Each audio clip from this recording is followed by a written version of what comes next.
50 से जायद मदारिस को नेशनल ओपन स्कूलों में रजिस्टर्ड किया गया ताकि मॉडर्नाइजेशन यहाँ पे मदारिस में मुतारिफ की जाए। इसी सिलसिले में चूँकि हमने बहुत ज़्यादा कोशिश की है कि यहाँ पे मदरसा बोर्ड एक अगर एस्टेब्लिश हो जाता, दीनी तालीम के साथ साथ दुनियाई तालीम भी और हर फील्ड में वो जा सकते थे। इसी सिलसिले में हमारी जो अल्हम्दुलिल्लाह काविश रही है इस टीम की, इस ऑर्गेनाइजेशन की, ये आपके सामने है कि 23/12/2022 को हमने जो प्रपोजल सबमिट किया था उस वक्त चीफ सेक्रेटरी ऑनरेबल को, उसके बाद 28 को परसों ही हमने ऑनरेबल एक्सीलेंसी एलजी साहब, principal secretary education Alok Kumar साहब और एक्सीलेंसी चीफ सेक्रेटरी साहब को भी ये प्रपोजल 27 पेज का दिया है along with our compiled syllabus, जो स्कॉलर ने सिलेबस कंपाइल किया है, उसके साथ हमने ये प्रपोजल दिया है मदरसा बोर्ड एस्टेब्लिश करने के लिए। चूँकि आज ही अल्हम्दुलिल्लाह गवर्नमेंट ने इस पे एक इनिशिएटिव लिया है कि मदरसा बोर्ड यहाँ पे बनाया जाए। इसको हम तंज़ीमुल मदारिस की जो ये कोशिश थी अल्हम्दुलिल्लाह देरीना मांग थी, वो अल्हम्दुलिल्लाह उसको तो क्या कहते हैं अमल जामा आज पहनाया जा रहा है।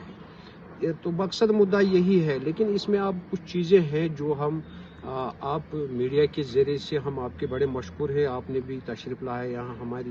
कर्टसी कॉल पे, तो आपकी हाइनेस है कि मदरसा बोर्ड इख्तियारी होना चाहिए न कि इजबारी, क्योंकि इसमें ट्रांसफर्स अगर वो सिस्टम नहीं होना चाहिए, क्योंकि माहौल एक अच्छा साजगार माहौल एजुकेशन का माहौल मदारिस में आजाना दौर, क्योंकि इसमें कुछ आस्था भी जुड़े हुए होते हैं मदारिस में, तो बहुत सारे सेक्ट्स हैं मदारिस के हवाले से, इसलिए इंतशार मदारिस बोर्ड में पैदा नहीं होना चाहिए। और सिलेबस जो हमने जो सिलेबस हमने कंपाइल किया है डिफरेंट स्कॉलर्स ने जम्मू डिवीजन से भी और कश्मीर डिवीजन से भी जो स्कॉलर्स ने इस सिलेबस को कंपाइल किया है, वो हमने इस रिप्रेजेंटेशन के साथ इस प्रपोजल के साथ, ये रिप्रेजेंटेशन बल्कि ये प्रपोजल है जो रिसेंटली हमने ऑनरेबल एलजी साहब को भी दिया है, प्रिंसिपल सेक्रेटरी आलोक कुमार साहब को भी दिया है, एक्सीलेंसी चीफ सेक्रेटरी साहब को भी दिया है कि उन्होंने अल्हम्दुलिल्लाह इस पे जल्दी वार स्केल बेस पे उन्होंने इस पे हुक्मनामा जारी किया है ताकि अब इस मदरसा बोर्ड पे एस्टेब्लिश किया जाए है। तो इस सिलसिले में हम चाहते हैं कि मदरसा बोर्ड में ख़ास तौर पे जो सूफीज़म से बिलोंग करते हैं उनको नुमाइंदगी दी जाए, क्योंकि यही वो एक सेक्ट है जिन्होंने मदरसा बोर्ड को बारहा इसी की ख्वाहिश जाहिर की कि मदरसा बोर्ड यहाँ एस्टेब्लिश होना चाहिए। और जो कुछ सेक्टर है उनकी अपना नज़रिया है, वो भी अपने नक़्ते नज़र के हवाले से सही होंगे, लेकिन हम चाहते थे कि मॉडर्नाइजेशन आ जाए है दीनी तालीम के साथ साथ हमारे बच्चों में। तो इस जो बाकी सेक्टर्स हैं उन्होंने तो इसमें बारहा मुखालफत की, लिहाजा तंज़ीमुल मदारिस ने फिर भी अपनी कोशिश नहीं छोड़ी और अल्हम्दुलिल्लाह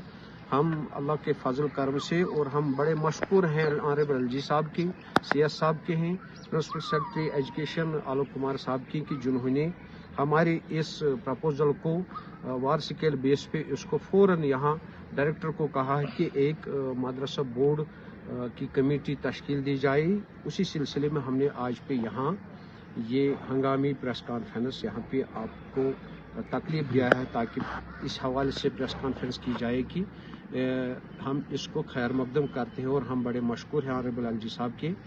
और CS साहब के और ऑनरेबल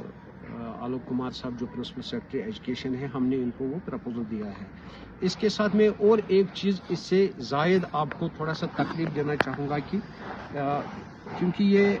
मैं एक गवर्नमेंट हज कमेटी मेंबर भी हूँ, तो गवर्नमेंट हज कमेटी मेंबर एक अदना सा खादिम होने की हैसियत से कुछ चीज़ें मैं ये आपके माध्यम से इसी सिलसिले में अवेयरनेस देना चाहता हूँ कि जिस तरह पिछले साल हुजाज किराम को कुछ मसाइल दरपेश आए थे, तो उनको किसी हद तक हम कम करने की हमने कोशिश की है, और मैं बजाय खुद ऑनरेबल एलजी साहब, CS साहब, एडवाइज़र साहब इनसे और रेवेन्यू सेक्रेटरी साहब को मैंने जो इसका प्रपोजल है और रिप्रेजेंटेशन है उसके साथ जो ऑर्डर है ایکٹ ہے وہ بھی ہم نے ان کو سبمٹ کیا ہے، اور ہم نے ان کو ریکویسٹ کی ہے کہ جو پچھلے سال کچھ کمی خامیاں رہی ہیں وہ اس سال حجاج کرام کے ساتھ نہ پیش آئے۔ اس سلسلے میں ایک منی سیکٹریٹ سعودیہ میں حجاج کرام کے لیے کچھ آفیسران اور ممبران جو کچھ ہے حج کمیٹی کے JNK کے، تو ان کو وہاں پہ ایک منی سیکٹریٹ کے طور کام دیا جائے تاکہ جلدی وہاں پہ ان کی سنوائی ہو سکے، جو وہاں پہ کچھ کام کچھ تکالیف کی وجہ سے سفر ہو جاتے ہیں ہمارے حجاج کرام، کیونکہ ان میں بزرگ بھی ہوتے ہیں اور ہمارے ماں بہنیں لیڈیز ہوتے ہیں، تو ان کو مشکلات وہاں پہ بہت سارے مشکلاتوں کا سامنا کرنا پڑتا ہے۔ یہ تو ممکن بہت سارے ایسے ایشوز تھے جو نہیں ہونے چاہیے تھے، ان کو ہم کم کرنے کی کوشش کرنے کے لیے ہم نے اس کو یہ اپنا ریپریزنٹیشن بھی دی ہے، اور اس کے ساتھ ساتھ ہم نے ان کو وہ جو رول آف ایکٹ جو ہے وہ بھی دیا ہے، تاکہ ایک جو پروویژن ہے کہ وہ ایک منی سیکٹریٹ کے طور پہ ہمیں سعودی عرب میں خدمت کرنے کا موقع دیا جائے۔ اس پروگرام کو آپ تک پہنچانے میں ہمارے ساتھ تعاون کر رہے ہیں ڈاکٹر سمیتا سوپت ہاسپٹل لدھیانہ پنجاب، بے اولاد جوڑوں کے لیے امید کی واحد کرن۔